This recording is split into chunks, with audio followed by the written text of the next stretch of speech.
स्वामी विवेकानंद जी ने कहा था कि यदि मुट्ठी भर दृढ़, निडर और समर्पित युवा मुझे मिल जाए तो भारत पूरे विश्व का जगत गुरु बन जाएगा। जैन जी के दौर में आज उनकी बात बहुत प्रासंगिक महसूस हो रही है। बढ़ते भ्रष्टाचार, अपराध और अशांत हो रही दुनिया के दौर में युवा ही सारा खेल पलट सकते हैं। कुछ भी कह लो, आरएसएस प्रमुख मोहन भागवत जी के बयान के बाद बीजेपी को भी मजबूर होना पड़ा है। भागवत जी ने कुछ दिनों पहले ही कहा था कि जैन जी हमारे समय की पीढ़ी से अधिक ईमानदार है, उनकी बात भी सुनना चाहिए, वे तर्कों से बात करते हैं। उन्होंने यह भी कहा था कि विश्वास करने की बात हो तो मैं जैन जी पर भरोसा कर सकता हूँ। जैन जी का विरोध करना उन्हें एंटी नेशनल नहीं बनाता है और युवाओं की शिकायतें वास्तविक है और सुनना चाहिए। तो फ्रेंड्स, भारत आज भी दुनिया में युवा देश है, क्योंकि भारत में करीब 37 करोड़ से अधिक युवा हैं। यानी इतनी बड़ी आबादी, अगर उसका राजनीतिक मूड बदला तो चुनावी समीकरण भी बदल सकते हैं। दोस्तों नमस्कार, राष्ट्रीय समाचार से मैं प्रदीप जोशी। पिछले कुछ दिनों से देश भर में देश की सबसे बड़ी पार्टी भाजपा युवाओं को गजब का महत्व दे रही है। उससे सवाल पैदा हो रहे हैं कि क्या 2027 से 29 तक सत्ता का खेल जैन जी तय करेगी?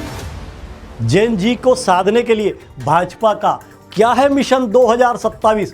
बीजेपी अध्यक्ष नितिन नवीन की अगुवाई में जैन जी आउटरीच विशेष टीम बन चुकी है और उसमें स्मृति ईरानी, विनोद तावड़े और हर्ष संघवी, ओपी चौधरी जैसे कई नेताओं को शामिल किया गया है। जैन जी पर बीजेपी की नज़रें टिक गई है और भारतीय जनता युवा मोर्चा ने युवाओं से सीधे संवाद करना भी शुरू कर दिया है। तो फ्रेंड्स, आप कुछ भी कहें, सीजेपी यानी काकरोच जनता पार्टी के आंदोलन के बाद बीजेपी को भी अपने एजेंडे में यूथ पर फोकस रहने के लिए मजबूर होना पड़ा है। दिल्ली के जंतर मंतर पर छात्र आंदोलन का सियासी असर अब दिखने लगा है। बीजेपी ने छात्रों की नब्ज टटोलने के लिए दिल्ली से जैन जी सम्मेलन और वन डे वन यूनिवर्सिटी जैसे कार्यक्रम शुरू कर दिए हैं, जिसके जरिए वह इन भावी वोटर्स से पार्टी की नीतियों को लेकर सकारात्मक माहौल बनाने की कोशिश कर रही है। शायद इसीलिए ही शिक्षा मंत्री धर्मेंद्र प्रधान के इस्तीफे को बीजेपी ने अपनी रणनीति बनाई हो सकती है। फ्रेंड्स, आज मुझे वे पुराने कॉलेज के चुनाव और कैंपस में छात्र राजनीति के दिन याद आ रहे हैं, जब कॉलेज में दलों के बीच घमासान मुकाबला होता था केवल छात्र अध्यक्ष बनने के लिए। तो क्या अब फिर से स्कूल कॉलेजों में दलों के दलदल बनना शुरू होने वाले हैं, या कैंपस एक बार फिर राजनीतिक दलों के बड़े मुकाबले का मैदान बनने वाला है? तो फ्रेंड्स, क्यों पड़ी भाजपा सहित अन्य दलों को जैन जी को साधने की जरूरत? पिछले दिनों जंतर मंतर पर नीट पेपर लीक को लेकर सीजेपी के प्रोटेस्ट ने सभी पॉलिटिकल पार्टियों को अपनी स्ट्रेटेजी बदलने पर मजबूर कर दिया है। आंदोलन से साबित हो गया है कि केजरीवाल और राहुल गांधी की मंद पड़ती लोकप्रियता के बीच सत्ता के विरोध के लिए कोई नया तरीका अपनाना ही कारगर हो सकता है। तो जैन जी आंदोलन के युवाओं में प्रधानमंत्री के खिलाफ अपमानजनक भाषा का इस्तेमाल भी हुआ है। ये विरोध का तरीका नहीं है, ये गंभीर और निंदनीय भी है। लेकिन अब रणनीति युवाओं के आसपास घूम रही है। दिल्ली के जंतर मंतर पर पेपर लीक के मुद्दे पर शुरू हुआ छात्र आंदोलन देश के अलग अलग हिस्सों में फैलने लगा था। दूसरी तरफ यह भी बता दूं कि बीजेपी की जीत में सबसे अहम रोल युवा वोटर्स का भी रहा है। दिल्ली की सियासत में बीजेपी बहुत लंबे अरसे बाद सत्ता में आई है और उसमें भी मध्यम वर्ग और युवा मतदाताओं की किंग मेकर की भूमिका रही है। लेकिन ऐसा लग रहा है कि शिक्षा, प्रतियोगी परीक्षाओं और जवाबदेही को लेकर युवाओं की नाराजगी 12 सालों के बाद अब बढ़ती दिखाई दे रही है। इसीलिए छात्र सड़कों पर उतर रहे हैं। विपक्षी दल भी लगातार युवा वर्ग के मुद्दों को भुनाने की कोशिश में लगा है। ऐसे में बीजेपी द्वारा जैन जी सम्मेलन शुरू किया जाना यह साफ दिखाता है कि पार्टी चुनाव से पहले वैचारिक मुद्दे पर कोई ढील नहीं छोड़ना चाहती है।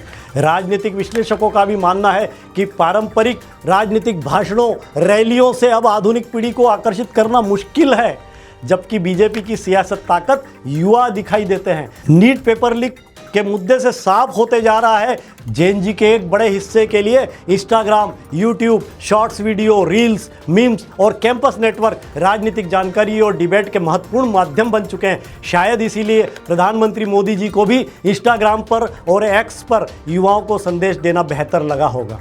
इसीलिए ही बीजेपी ने जेन जी और अल्फा पीढ़ी को ध्यान में रखते हुए वनडे वन यूनिवर्सिटी कैंपेन शुरू किया है।